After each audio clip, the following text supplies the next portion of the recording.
aku mau disclaimer dulu ya. Oh, disclaimer, oke silakan. Jadi gini, Vero itu kan sekarang Mas Vero ya, udah jadi wakil rakyat, udah di DPR RI. Jadi itu semua tayangan waktu dia sebelum jadi anggota DPR RI. Jadi waktu masih jadi artis, di mana dia syuting, nggak ada air mungkin ya, jadi dia pakai air. Tapi sebetulnya hal ini tuh digoreng gitu loh. Nah itu aku sebagai seorang ibu cukup miris ya, bahwa orang tuh nggak dilihat dari kinerja, kapasitasnya. Dia sekarang kan jadi anggota DPR RI. Kalaupun dia memberi bantuan, nanti diedit dengan air mineral. Jadi seolah-olah tuh dia tidak bekerja sebagaimana mestinya, tupoksinya sebagai anggota DPR RI. Nah ini yang aku khawatirkan, takutnya anak muda nggak ada yang mau masuk politik. Karena once dia sudah jadi anggota DPR, dia kerja benar, dedikasi, tulus, ikhlas, jujur, nanti disambung-sambung sama dia waktu zaman jadi artis.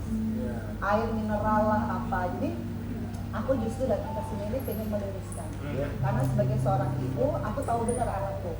Pada saat dia jadi anggota DPR, dia udah nggak mau syuting, dia benar-benar dedikasi untuk masyarakat ya. Dapilnya dia kan Jawa Barat 7 ya.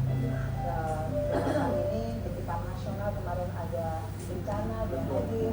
Tapi dari segi pakaian, digoreng segala macam. Jadi sebetulnya saya pengen meluruskan bahwa kalau kita mengapresiasi generasi muda masuk politik aja, udah mau aja, kita udah harus mengapresiasi. Kayak anaknya Dewi mau jadi prajurit, nah itu kan dia pribadi yang sudah hari ini, yang masa-masa lalunya kalau diedit-edit lagi, nanti lama-lama generasi muda males apa yang menjadi kebaikan kita nggak pernah terekspos. Jadi disambung lagi yang belakang, jadi akhirnya digoreng-goreng, akhirnya orang jadi ngeliat anggota DPR RI itu nggak ada marwahnya. Iya kan, Vero yang sekarang ya sekarang, yang dulu-dulu ya dulu-dulu kan orang pasti ada CV kayak aku gitu. Aku kalau mau diulang-ulang, dulu kawin cerai. Tapi pada saat aku jadi anggota DPR ya aku udah jadi anggota DPR.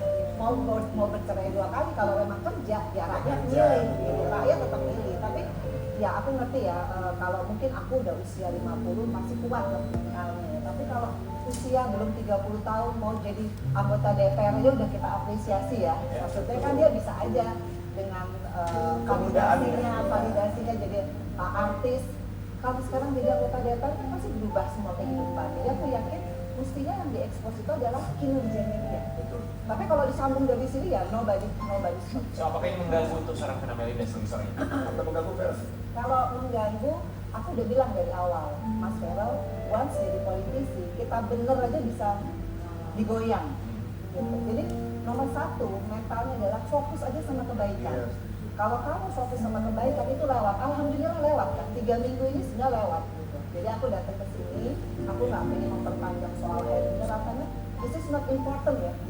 Untuk Indonesia itu nggak penting. Yang penting Vero kemarin dia sudah di dapilnya menyalurkan program pro rakyat. Semuanya alhamdulillah sudah bisa diakses dengan baik. Itu more than enough. So we're talking about itu penting. Tadi bilang Mbak Vena bilang bahwa 3 minggu ini sudah lewat. Apa perasaan Mbak Vena melewati 3 minggu ini? Karena begitu drastis sekali sebagai seorang ibu mendidik seorang anak, menjadi seorang anggota DPR, terpilih dari dapil, melakukan hal yang terbaik yang bisa dia lakukan. Betul. Tapi tidak mudah 3 minggu ini melihat posisi begitu banyak orang, komentar orang yang barangkali menutup sebelah mata. 3 minggu ini apa yang dirasa? Ya pasti aku doa ya, karena kan aku yakin kalau kebenaran ya pasti akan jadi benar. Kecuali jadi gini, tidak ada seorang pun di dunia ini yang bisa menjatuhkan diri kita kecuali diri kita ingin menjatuhkan. Contoh misalkan Mas Vero, jangan main proyek di DPR, jangan terima gratifikasi, itu jelas banget aku selalu ngomong. Nah selama dia kerjanya dedikasi, dia benar-benar dengan sungguh-sungguh, kalau misalkan ada yang hal tidak berkenan, masalah kostum, masalah apa, buat aku tuh hanya angin aja. Jadi kamu tetap fokus aja, nggak usah terganggu. Karena kalau orang tuh pengennya kamu tuh nanti terganggu secara emosional, terganggu, sedih. Jangan, fokus aja di dapil, terus berbuat kebaikan. Dan alhamdulillah kan Allah kan tahu mana umat yang tulus, dan buktinya dia kuat. Tapi kayaknya Vero bukan tipikal yang kepengaruh.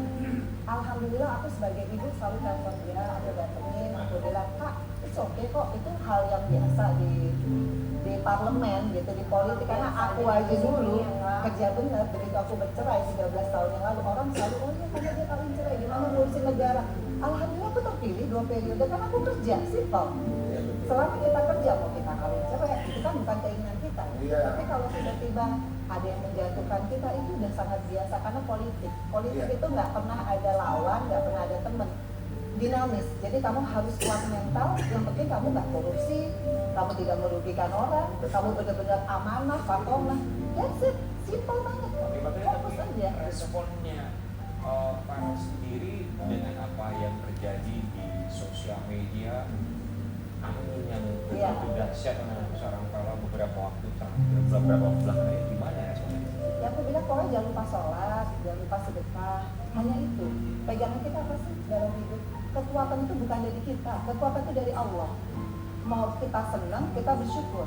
Mau kita lagi kasih ujian, kita bersabar. Hanya dua itu pilar kehidupan. Nah kalau kamu dua itu aja kamu nggak bisa jalani, ya susah kalau jadi politisi. Karena politisi itu mentalnya mesti mental baja. Gitu. Dan aku pernah ngalamin, aku aja waktu itu cerai yang menjatuhkan orang yang terdekat sama aku. Tapi aku tetap tegar. Kenapa? Begitu kita jatuh, itu yang dimauin oleh musuh politik kita nggak tahu siapa. Jadi kita harus tegar. Tegar itu gimana ya, minta sama Allah. Karena kalau aku ngomong, ya aku tetap manusia. Tapi kalau dia mendekatkan diri sama Allah kan karena dia banyak sedekah. Ya sedekah itu juga membuat dia makin kuat sebenarnya. Menjaga dari segala yang zolim misalkan. Ya hanya itu aja. Mau kita masuk tiap kali klarifikasi ngapain?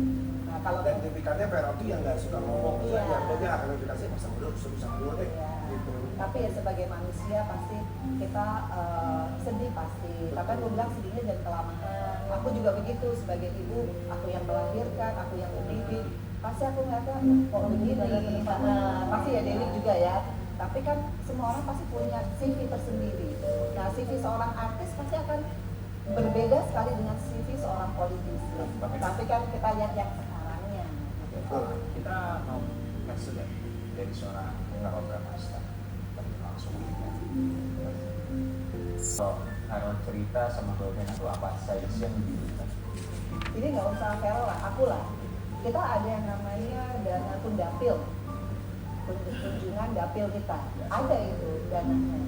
Nah, tapi kan kita kadang-kadang kunjungan itu pengen dengan pribadi kita aja, uang kita gitu. Kalau misalkan kayak aku komisi 10, Farel juga, ya misalkan kita pengen menyumbang masjid atau pribadi orang itu, misalkan dia janda ya pokoknya. Ya kita pakai pribadi, itu ya pribadi kita aja, uang kita. Sesimpel itu, ya udah kasih. Di luar dari memang yang ada anggarannya itu boleh. Oke. Jadi kita kasih lihat juga